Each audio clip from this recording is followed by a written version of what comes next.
Ça pose problème.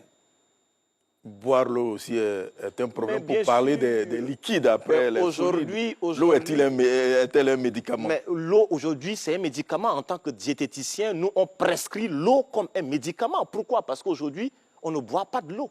Vous savez, la formule même pour calculer simple la quantité d'eau à boire, c'est 1 kg pour 40 ml d'eau.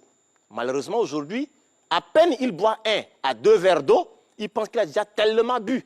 Mais lorsque le corps souffre d'une déshydratation, on fait souffrir les cellules.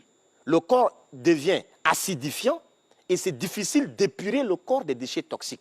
Un exemple simple. Le fait d'avoir un taux élevé de cholestérol, ça, beaucoup de gens ne le savent pas.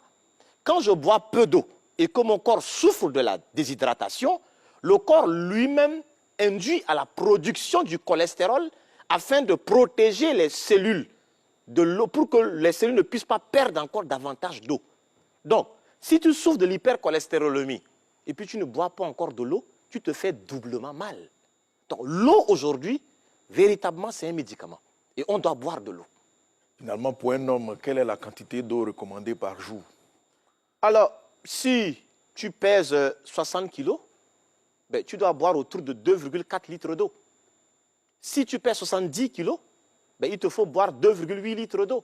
Si tu pèses 100 kilos, il te faut boire autour de 4 litres d'eau.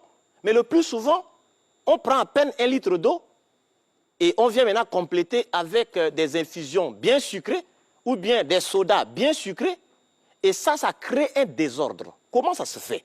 Vous savez, quand on a soif et qu'on boit de l'eau, l'eau ne fait pas appel aux enzymes pour permettre de métaboliser cela. Mais lorsque je prends du sucre avec, je ne sais pas, du thé, du Nescafé, tout ce que vous savez, ben, le corps envoie des enzymes et ça crée des problèmes. Et aujourd'hui, c'est difficile d'arriver à faire la différence entre la sensation de la soif et de la faim. Et ça pose problème. Justement, quand on a soif, on préfère prendre un soda et puis... Exactement, ça c'est pas... Ça ne peut pas étancher la soif. Non, ce n'est pas la bonne manière. Quand vous prenez une bouteille de soda, il faut que l'organisme arrive il faudrait apporter autour de 3 à 6 litres d'eau pour permettre à l'organisme d'épurer les déchets toxiques qui sont apportés par le soda. Et là, c'est un problème aujourd'hui.